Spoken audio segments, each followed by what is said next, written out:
Sweet. We're here. Filmocracy. Yay. All right, dude. I'll just jump in, yeah? I'll take his silence as a yeah. Hi, Christine. Hi, everybody else, interns that are not able to be with us, I guess, right in this exact moment. My name is Justin Giddings. I'm a filmmaker, and I've worked with Paul actually so many different capacities now that I think about it. We got connected where I helped him crowdfund. He's had some of my films in his festival and with Filmocracy, and now we work on some entrepreneurial stuff together. So I've known Paul for a while. You guys are all in good hands. Literally like one of the best people I've ever met in Hollywood land. So, yay. So I figured today I would just like kind of avail myself to questions, and we can, Christine, might just be me and you chatting, but we can like kind of take that and go some places with it. I figured I'd give you guys kind of maybe quick background on who I am, and then maybe sort of my like ethos and philosophy about the business a little bit, how to navigate it, and that kind of stuff. And then Christine, you and I can chat, and we'll just kind of riff. Okay, cool. Yeah. Sweet. So I actually got into the industry really young as an actor, not like child actor type situation. I was in Louisville, Kentucky, but I was doing voiceover as a little kid, and did that for years and years and years and years. And my parents let me spend all my voiceover money on Star Wars toys, which in hindsight, I'm like, wish I'd started a Roth IRA. Pro tip, get a Roth IRA.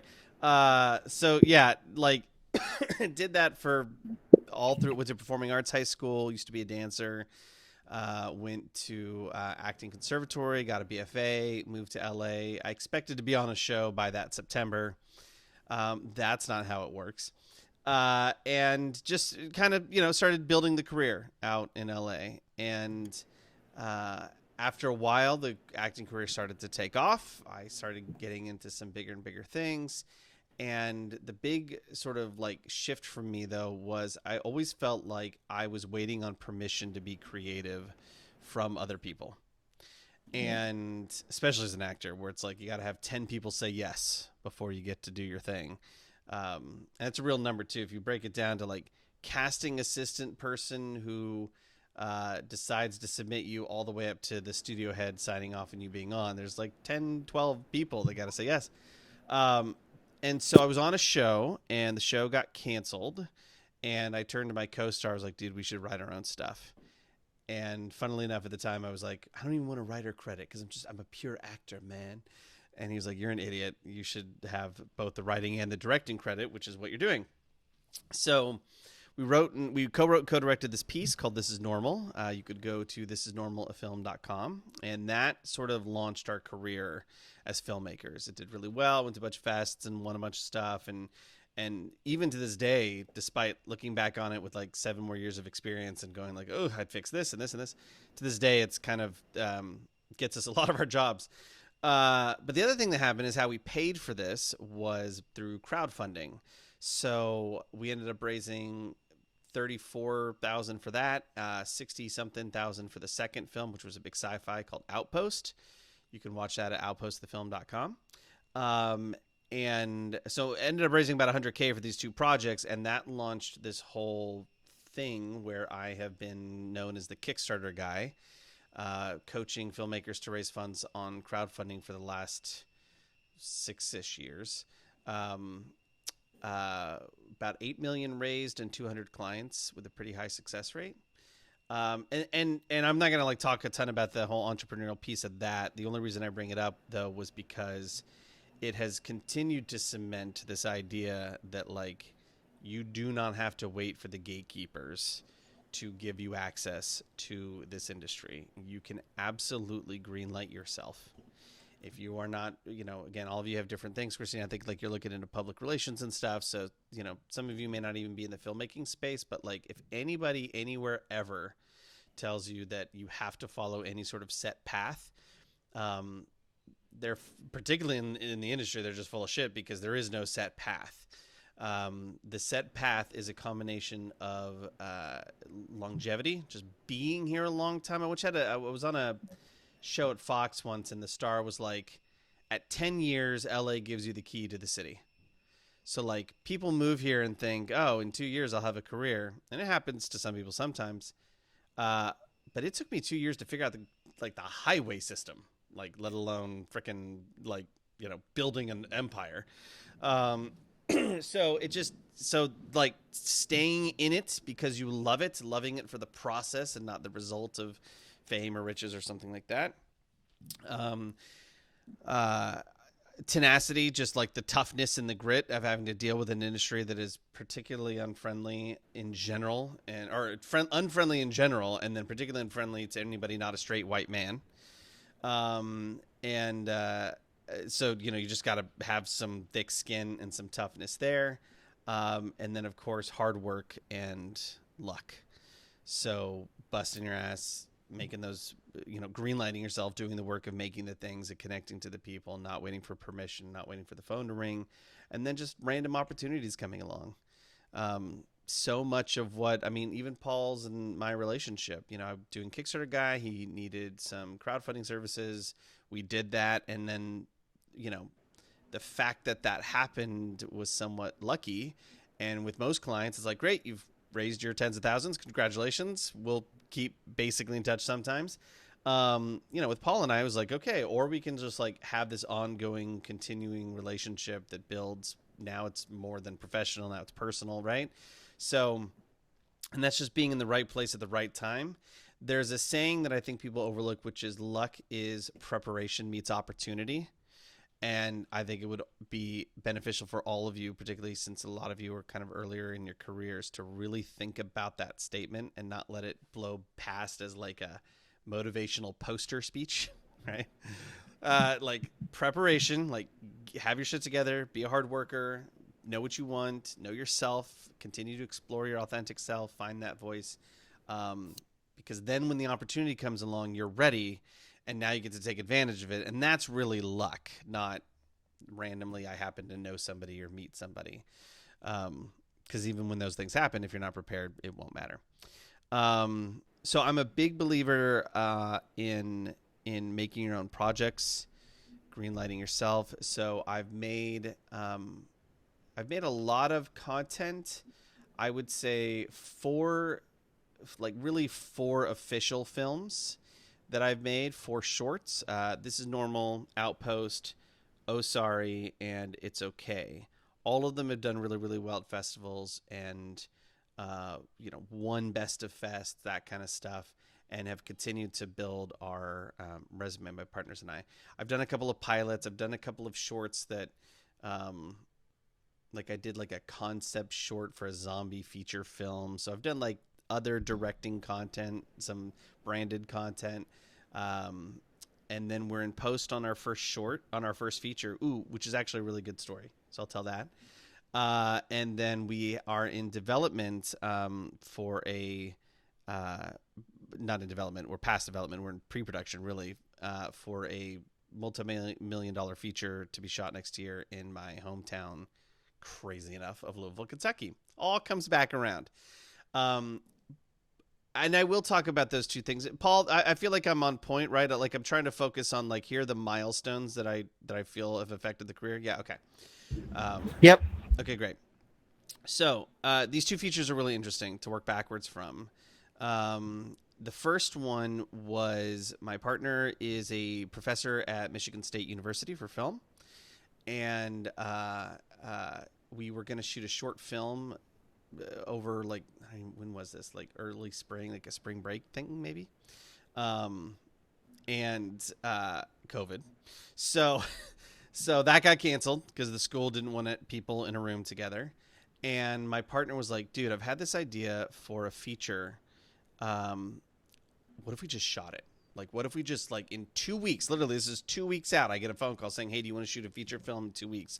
Also, we only have 8 days to shoot it. And also, there's, like, zero money. I've got $8,000. I was like, this is a terrible idea. Yes, let's do it. And so we ended up doing it, knowing, like, our big conversation about expectations beforehand was, this is insane. This will not work. And so what we're trying to get out of this is the experience of doing it. the sort of bravery in saying yes to things that should be that are impossible on paper, and then uh, maybe we get a trailer out of it. That was kind of the thing. It was like if we can at the very least check the box of I've shot my first feature, which is a big barrier for a lot of people. Doesn't have to be good, doesn't have to be seen, doesn't have to be released. There's just something about the you did it that matters to some people. So we're like, great. So we can check that box. Maybe we get a good trailer out of it. What's really interesting is and we're shooting in this kind of mumblecore style. And so we would have problems like there's this beautiful, incredible shot where one of the actresses is having this deep moment. And if you look hard enough, there's a C stand in the background. So like, but we would just be like, well, mumblecore, just like the joy of being able to not be precious about it was an incredible learning lesson. And weirdly, we might have done some of our best directing because normally our process is like highly storyboarded and very precious, which definitely you can see that reflected in the project in the films, but it was definitely a learning experience to fly by the seat of our pants. And I would say to all of you that the value of playing and having fun and like doing all that on set while married to the perfectionism is really, really good. Because at the end of the day, if you're not having fun, like really what the hell is the point? You literally got one life. That's it. So have fun. Try to have some fun with this shit. And one thing too that I've always done is after we've shot a film, my partner and I have always sat down and done a debrief of like, well, what did we learn? Where did we screw up? What do we wish we would have done differently? I remember spending a third of one of our 5 shoot days for this big sci-fi short Outpost, shooting an entrance of a character from like 5 different angles.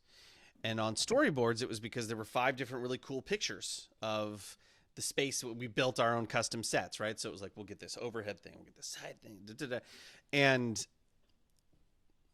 they're only going to enter one way. So maybe 1 or 2 shots. Like we spent hours for no reason. So, debrief, right? After you do your projects, always go into these things with curiosity. The other project, the big feature, I've got an NDA, so I have to think about what I can talk about. Well, I can talk about all that stuff. So we're at the, celebrities are reading the script phase of this with most of the money secured, a couple $1 million, schedules tentatively set level of thing for next year. How we got there was I was teaching a crowdfunding course at Film Independent, and so I got known around there. And then the producer of this project came in to teach a class on equity financing. I took the class, and we just started talking about financing. And then midway through, it was like, I also write. It just kind of came up organically. Oh, send me some stuff. And he was like, well, damn. Okay, so why don't you maybe write this script? You and your partner come up with a pitch for treatment on this idea we had. Literally was a title. And literally just a title.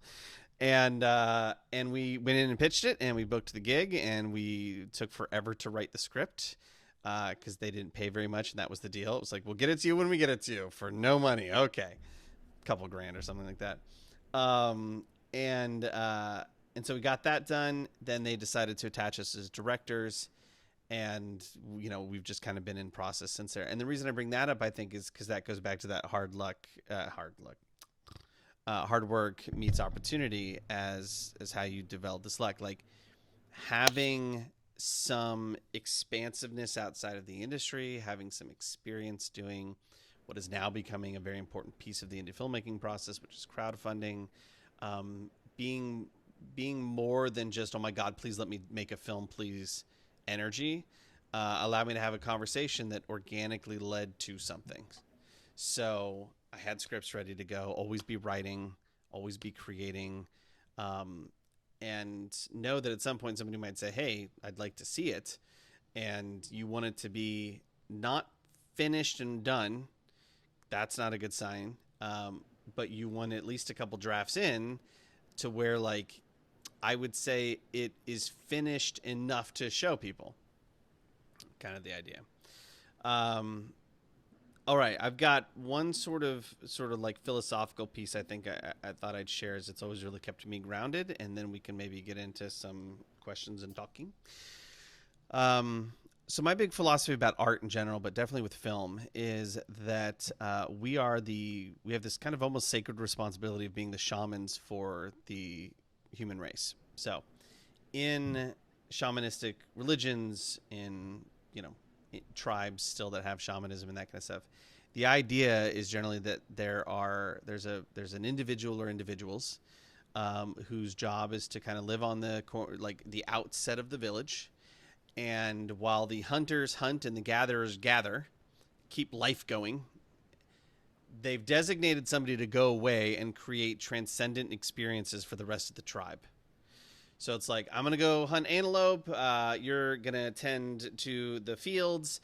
And then somebody needs to like come up with a ritual for when we officially become adults. When there are births and deaths and marriages, when there are, we need some sort of connection to the divine, right? And so historically, I mean, this is anthropology, man. These people often are a little odd. They're odd. At least they're not part of the norm. And they create these experiences so that in the day to day of the challenge of just living and getting by, somebody somewhere is creating an opportunity for them to have a transcendent experience. In our case, to have a 60-foot face on a screen saving the universe from aliens, and it makes us feel like superheroes because we don't feel like that in our day to day, right? Or Moonlight, right? Like a oh, hi buddy. Now there's two Pauls and you're echoing. But he's here. Double the Paul. Or it's a hardcore indie drama about maybe somebody coming out or something like that, and somebody in the audience needs to be seeing that and feeling that, and that's where we get this concept of catharsis. So, not to make it like hyper sacrosanct, because I think there's also like 420 weed comedies that are also designed to do the same thing, that create a transcendent experience of getting high with your friends and hanging out and eating White Castle and whatever. So it's not necessarily that it's fancy or hoity-toity. It's just that I think it can keep people grounded to remember that like we have this weird, interesting, kind of amazing opportunity, responsibility, role in the human race to build these experiences. And all these things end. Nobody gets married every day. There's a beginning, middle, end to all of this. But it can, I don't know, maybe keep some of you grounded or inspired to remember that, like, kind of have an awesome thing that you get to do on the planet while you're here. Okay. I think that's enough preaching. And so, Christine, being that you're the only one here, hell, I mean, I've got time. We could even just talk about like career goals and almost do like a coaching session if you want. Well, first, thank you so much for sharing, being here today and sharing all of your experiences with us. I was wondering, I guess, well, yes, I am. I'm a communication major at USC, by the way, with an entertainment industry minor, and I am Cool. passionate about indie films and probably interested in publicity or any like more on the post production side. Yeah. And I was wondering what helps you succeed in getting like your films crowdfunded. Would you say like is there any crucial aspect, or when you're building, like how important is the campaign? Like what's the most important aspect, I guess? Yeah. So a couple questions in there. Overall, I guess probably the biggest umbrella that covers it all would be just understanding marketing and building an audience.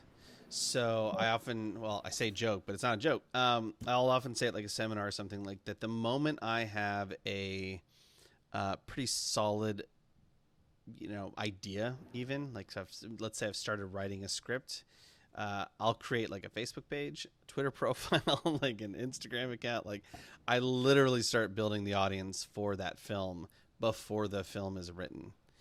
Um, and there's lots of different ways to do that, of course. But the reason for that is because whether it's crowdfunded, whether it gets optioned or purchased somewhere else, or something like that, what I think is the number one essential skill for any entertainment industry professional, particularly, I'm guessing you're much younger than I am, your generation and sort of the upcoming generation, is that understanding that, like, the cavalry's not coming. Nobody's going to hand anything to you. You've got to, like, go out there and make it yourself. And sort of the essential skill is knowing how to find and connect to knowing how to articulate your vision, your artistic vision, Mm-hmm. in such a way, or professional vision, in such a way that people are attracted to it, naturally attracted to it, so that you can find and connect and build the audience that will continue to support you. So whether that's a short-term crowdfunding campaign, a couple months of prep and 30 days of a campaign or something like that, or it's the entirety of your career as an entertainment professional of any kind. I think learning, you know, starting with your own authentic voice and discovering that, and continuing to be like, well, what are my interests? How do I think and feel about these things? Um, as you can articulate your vision, that's what that means. Then you will begin to find the people who are like, yeah, I'm on board with that. Whether it's filmmakers hiring you as a publicist, or it's, trying to negotiate budgets for post-production as a post-production supervisor. Um, Definitely for any filmmaker or writer or anybody that might be the face of a creative creation, artistic creation, has to know that. But I think it's actually pretty, even in the entrepreneurial space, it comes down to being able to articulate your vision in such a way that people are attracted, so you can find, build, and monetize an audience. That's the headline. Yeah. Well, going off of that, I guess, like, in terms of finding those projects that you're naturally attracted to, like, do you think, how would you usually find those projects? Do you think they're usually, like, you're usually more drawn to it if someone else tells you about it, or like you go out and find it yourself, if that makes any sense? Yeah, it kind of depends. Either way is totally, like, totally cool. You might, for example, actually, a lot of my crowdfunding clients, the way that they build their core team of people is to just say, like, hey, you get to come help with this, you get to work with us, you get to help make this project. Oftentimes they're given a credit. Oftentimes they're allowed to offer access to my training, so they get all that training for free, that kind of stuff. And so for some people for some people that's a fantastic in to getting Mm, connected with a project, particularly with yeah. crowdfunding, because in a way they're ambitious filmmakers. That's who you want in your world. You want to be building relationships with people who intend on going somewhere, and then you travel alongside them. Um, or you're just creating your own content. Well, I guess there's a third option, or you're just creating your own content, in writing, directing, that kind of thing. I guess the third is it's a bit of a hybrid, which is like finding and focusing on creative people that you jive with. So again, this is related to your own authentic voice and point of view. I'm trying to think of a really good example. I have a friend named Elizabeth Ho. She's on a Netflix show, uh, something about weed, which is it's twice now that I've mentioned weed. I swear, not that big of a druggie. Can't remember what the name of that show. The show is called, though. I think Kathy Bates was in it or something. Anyway, um, she just like worked with the East West Players in Los Angeles for a long time, doing theater with an Asian American theater company, and so like she constantly was working, constantly remained in the space, and a lot of her collaborators and opportunities have come out of that because she was being true to her own authentic voice. She wasn't doing it because she happened to be Asian American. She was doing it because the values of that theater company and the stories that they would tell and all that kind of stuff were in alignment with hers. And that's a really scary thing, believe it or not, because Hollywood's going to tell you, here's how you do it. You need to look a certain way. You need to act a certain way. You need to, like, all of you interns, do not let somebody abuse you as an assistant, right? Like, all there's so many passes, just like, bend over and take it and you'll be fine. Unfortunately, sometimes even literally, and like that stuff, like none of that. Find your tribe if you're going to be a shaman, right? Find your people, find your voice, find and of course, it doesn't have to be related to any demographical thing. It can be anything. It can be you like to play Star Wars collectible cards or something. Like, find your community, and you will begin to find people in that community who are onto something, and then you begin to connect yourself to those people. Know that oftentimes you will be doing, even throughout the entirety of your career, you'll be doing work sometimes for free, not because you're not valuable, but because sometimes you just want to make shit, and this person just wants to make shit, and you combining your powers means something gets made. You get to be a creator again, and then you'll go do your PA on a commercial job and make $400 a day, and that's how you pay for all that stuff, or you start some company or whatever you do for money. But don't It's tricky. I always offer money. I don't believe people should work for free. In no way do I want that to be the takeaway. At the same time, I often see people sort of lose their soul creatively over the money issue. And it's like, yo, if you want to find awesome, amazing people to work with that are creating cool shit, if that's your goal, then that goal is more important than how much they're able to compensate you for it. Then you just have to, then you do the math. Can you afford to do it? Great. Do you want to? Is these the people? Awesome. Don't get hung up on principles. Oh my God. The big takeaway from this entire thing, I don't know why I didn't start with this, is that there are no rules or principles or anything about any part of this relationship. I've seen some of the shittiest formatting in scripts do extremely well, win awards, get financed, go on to win box office stuff. I think that's what kills the industry, actually. That's why I should have started with this, is people thinking that there are rules or even guidelines that really they just think of as rules. There are none. Like, learn maybe some professional standards. I'll give this example. In acting, we're always taught if you're 5 minutes early, you're 10 minutes late, right? Never be late, basically. In fact, you should be basically 15 minutes early, because if you're not, then you're late. Years of stress trying to get to LA auditions, worried about getting in the room on time. And for all those years, I'd get in the room on time. I'd sit there and wait for half an hour longer, or something like that. But the whole time, it's like, oh my God, am I going to get there? It's 4:05, all this traffic. My son was born. It was his first bath, and I had a big guest star audition. Like, I was going to be the star of that show for that week. And I was like, I'm not missing my son's bath, my son's first bath. Like, it's just not happening.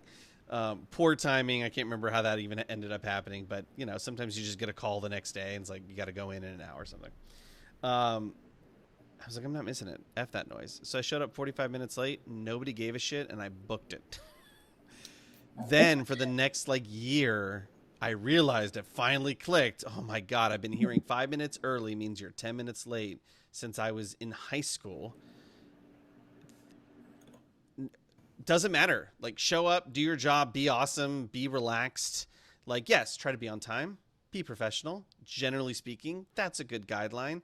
But that was always the guideline. It was like following all the rules, being there on time, making sure my resume was great, my headshots were perfect, and did I have staples or did I do double-sided tape? What is everybody's opinion on this? Like, all that crap just junks you up. So in general, there are no rules. There are no set paths. Sure, there are professional I don't even want to use the word standards, but like, yeah, try to be on time. Great. But also really doesn't matter or give a shit, or no one's going to die over it. And if somebody is treating it like that, maybe they're not the person for you. You know what I mean? Like, and that doesn't mean anything. Doesn't mean they're bad. Doesn't mean you're bad. Just means they have different values and priorities than you do. Might be a hint that they're not a good collaborator long term. Okay. Yeah. Sorry. I know I go on to monologues, but sorry. No, yeah, I really appreciate that. Because definitely when you're starting out, trying to get your foot in the door, like you can get caught up on pretty much anything, Yep. I suppose. And yeah, it's good not to lose your vision. And Yep. What's so funny is that like I would see all these like actors. You see this a lot particularly on the creative side. I can't speak maybe too much to like maybe journalists, although I imagine this would be true. Which is that like you see a lot of people get successful quickly, and then there's this envy of everybody else that's like, well, I've been doing all the things. I've been following all the rules. I went to the nice school. I did this thing. Why are they getting it and I'm not? And like, oh my god, and I'll eat you alive.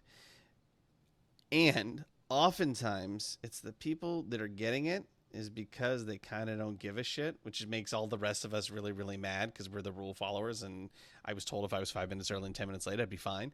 And it's like, I remember it was always the people that pissed off the teachers in acting school that also got all the lead parts, because there's something about the like, it's not even like being a maverick. It's just like the work can flow free when there's not a bunch of bullshit in the path, right? So it can just flow freely, and yeah, you're gonna get in trouble and yelled at sometimes because you're 10 minutes late to a really important meeting. Sure, try not to do that next time. Like, just sorry, Paul, I'm teaching all of your interns to be anarchists. But there's just so much. No, we keep it real here. I know you do. There's just so much. Like, if I could go back, if I could have a time machine and go back to my young self, that's what I would have said over and over and over and over again, is like, do not get caught up in the bullshit in the game and the rules, because they literally lead nowhere. They're just how, frankly, it's how the man keeps us down.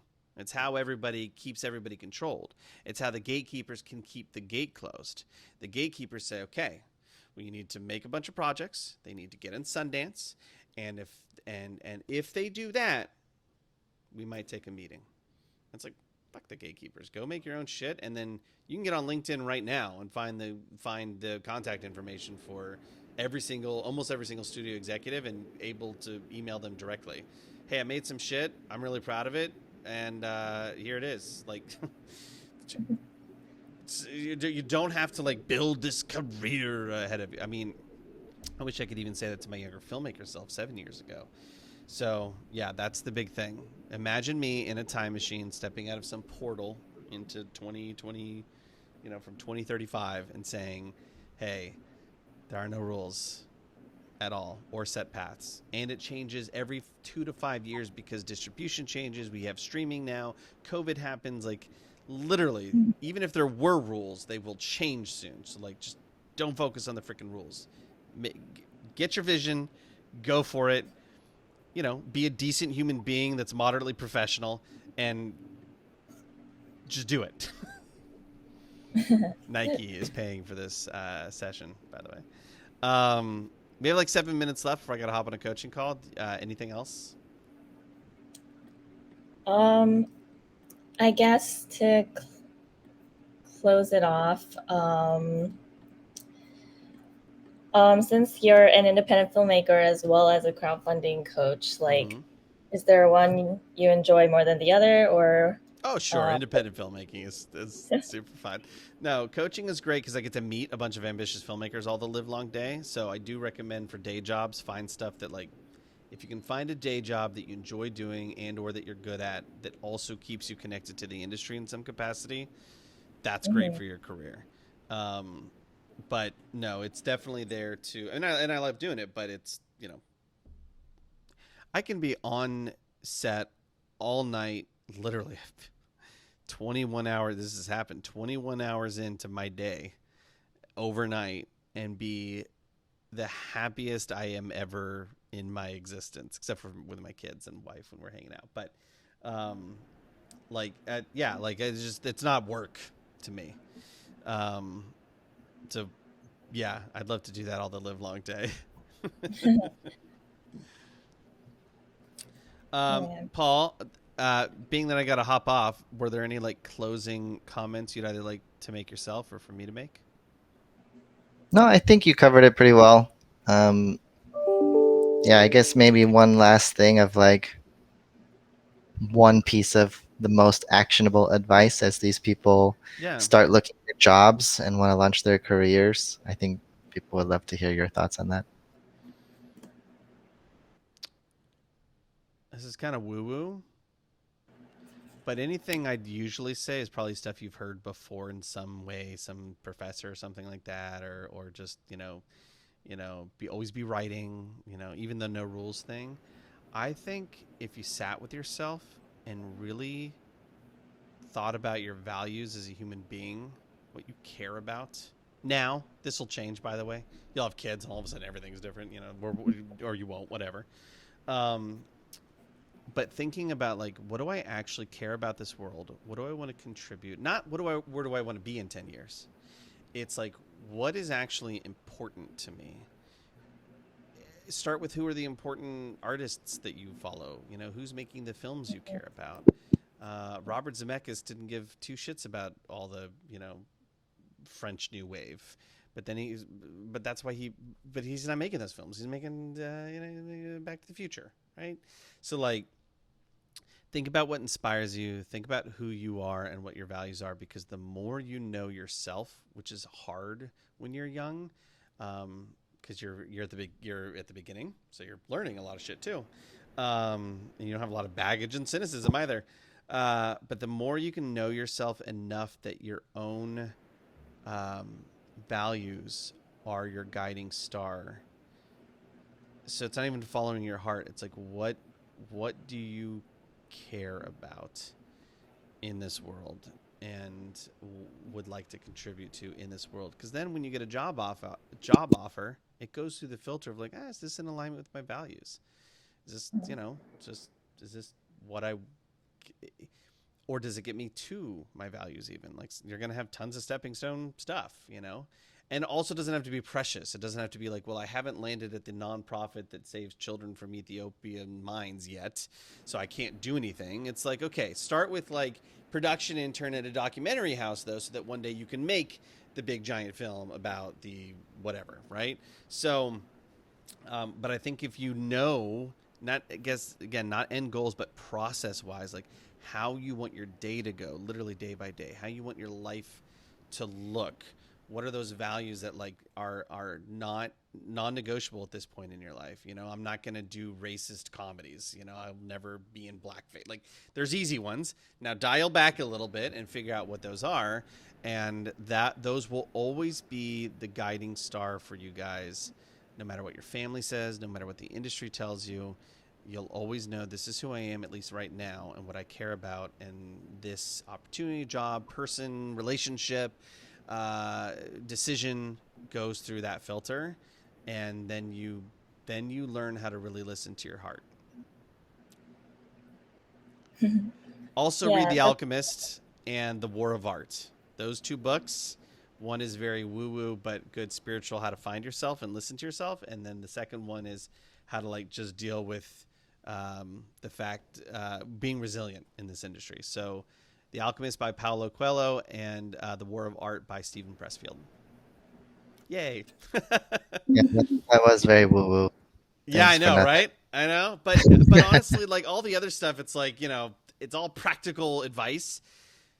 But weirdly, I feel like the most practical advice is like, if you don't know who you are and what you want, what you care about, and what your goals are, what are you Right. writing every day? What are you being 15 minutes early to? What are you going to choose as a career? Are you going to be a publicist or a journalist or a critic or a post-production person? Like that all is going to be informed by like who you are as a human being and what you give a shit about and what you hope to contribute to the human experience. Paul. Amazing. Amazing. Thank you, you man. so much for doing this. Really appreciate it. I'm going to share this with all our future interns for future generations. So this will not go in vain. I know Christine got a lot out of it. I expected more of our interns to show up, but they're lost. So Yeah, guys. No, thanks, Christine, for great questions too, and like being here and being available, and Paul for putting this together. And to all you future people, hope you're well, and go make awesome art and believe in yourself and follow your dreams and follow your heart and listen to the wind. All right, I'm out. I'm gonna hop like, on a coaching call. thanks, Justin. Peace, Thanks guys. for coming, Bye. Christine. Yep. Bye.